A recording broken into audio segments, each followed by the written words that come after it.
Saya ingin membahas secara spesifik mengenai fenomena yang baru saja kita saksikan di Buriram dan bagaimana data tersebut menjadi kunci vital untuk membedah peluang Veda Ega Pratama di seri selanjutnya, Moto3 Brazil di sirkuit Interlagos.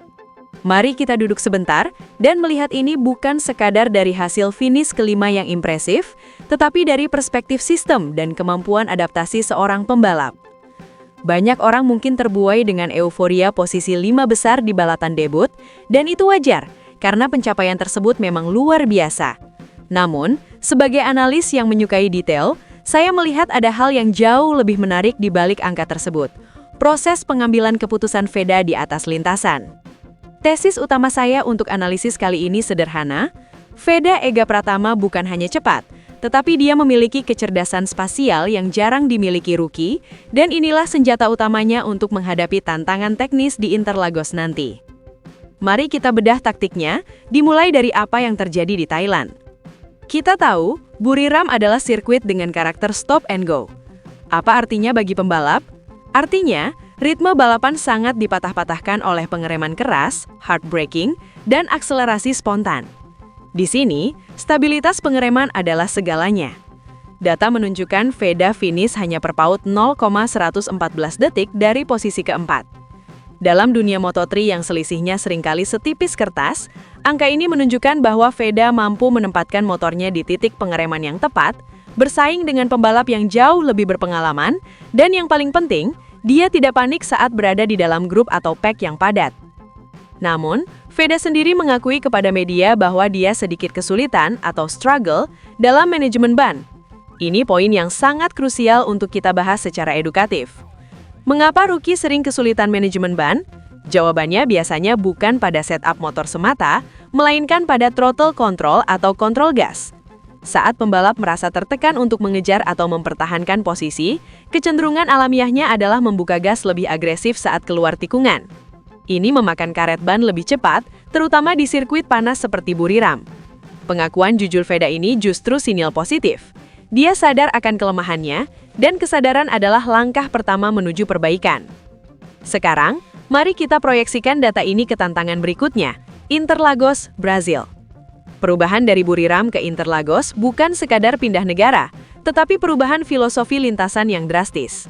Jika Buriram adalah stop and go, Interlagos adalah sirkuit yang flowing atau mengalir. Perhatikan bagaimana kontur tanah di Brazil memiliki elevasi yang tajam, naik dan turun seperti roller coaster. Tantangan terbesarnya ada pada arah lintasan. Interlagos adalah sirkuit counterclockwise atau berlawanan arah jarum jam.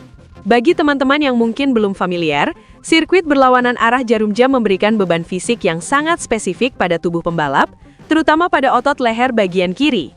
Kebanyakan sirkuit di dunia searah jarum jam, sehingga otot leher kanan pembalap lebih terlatih. Pindah ke jalur kiri secara dominan akan menguras stamina lebih cepat. Apakah ini masalah bagi Veda? Saya rasa ini akan menjadi ujian fisik, tetapi bukan halangan teknis. Mari kita masuk lebih dalam ke sektor lintasan. Sektor 2 di Interlagos adalah kunci. Area ini sangat teknis, berliku, sempit, dan lambat. Disinilah letak korelasi positifnya dengan performa Veda di Thailand. Analisis sektor menunjukkan bahwa Veda sangat kuat di bagian akhir sirkuit Buriram, yang juga memiliki karakter tikungan lambat dan teknis.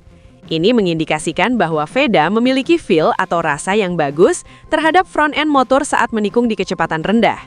Dia berani menusuk ke dalam, dan dia nyaman dengan motor yang bergerak liar di tikungan sempit.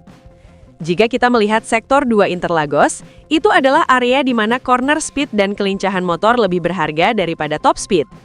Veda bisa memanfaatkan kelebihannya di sini untuk melakukan overtake agresif. Masalah utamanya mungkin bukan pada skill, tapi pada pengambilan keputusan saat ban mulai aus di lap akhir. Ingat pelajaran dari Buriram tadi soal manajemen ban? Di Interlagos, dengan tikungan panjang yang membebani sisi kiri ban secara terus-menerus, Veda harus belajar untuk lebih halus dalam transisi gas. Jika dia terlalu agresif di awal lomba, dia akan kehilangan cengkraman di kunyakan Juncao atau tikungan terakhir sebelum lurusan panjang pada lap terakhir. Dan di Moto3, kehilangan cengkraman di tikungan terakhir berarti kehilangan kesempatan slipstream menuju garis finish. Ada satu variabel menarik yang disebutkan Veda dalam wawancaranya. GP Brazil adalah sirkuit baru bagi semua pembalap.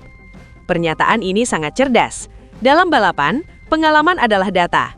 Pembalap Eropa yang sudah bertahun-tahun di Moto3 biasanya memiliki bank data di kepala mereka tentang sirkuit-sirkuit klasik seperti Jerez atau Mugello.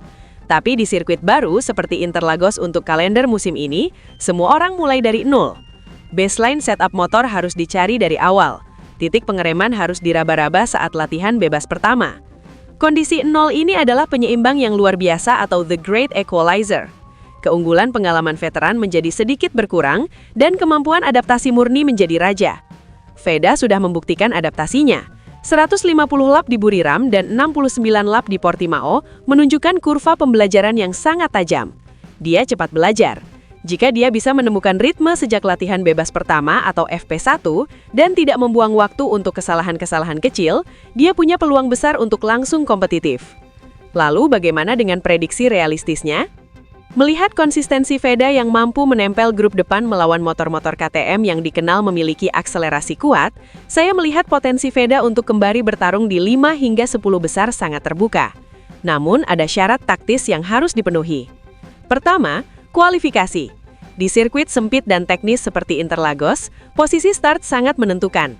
Jika Veda start dari baris belakang, dia akan menghabiskan usia bannya hanya untuk menyalip pembalap yang lebih lambat di sektor berliku, dan saat sampai di grup depan, bannya sudah habis. Dia harus mengamankan posisi start di 2 baris depan atau minimal top 6. Kedua, kesabaran. Veda memiliki mentalitas perusak dominasi yang bagus, dia petarung. Tapi di Interlagos yang mengalir, terkadang kita perlu membiarkan pembalap lain memimpin untuk menghemat ban dan mempelajari racing line mereka, baru menyerang di 3 lap akhir. Kesimpulan logis saya adalah Veda Ega Pratama memiliki paket lengkap untuk mengejutkan kita lagi di Brazil. Kecepatan adaptasinya adalah aset terbesar di sirkuit baru ini. Jika dia bisa menerapkan pelajaran manajemen ban dari Thailand dan menjaga kondisi fisiknya di lintasan berlawanan arah jarum jam ini, podium bukanlah hal yang mustahil. Namun sebagai analis yang berusaha objektif, target finish di 6 besar secara konsisten sudah merupakan pencapaian fenomenal bagi seorang rookie di awal musim.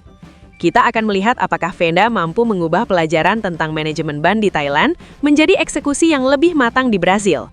Balapan tanggal 20–22 Maret nanti bukan hanya soal kecepatan, tapi soal siapa yang paling cepat memecahkan teka-teki sirkuit baru ini. Semoga analisis ini bermanfaat bagi teman-teman sekalian untuk memahami lebih dalam dinamika balapan yang akan datang. Bukan hanya sekadar menonton siapa yang menang, tapi mengerti mengapa mereka bisa menang.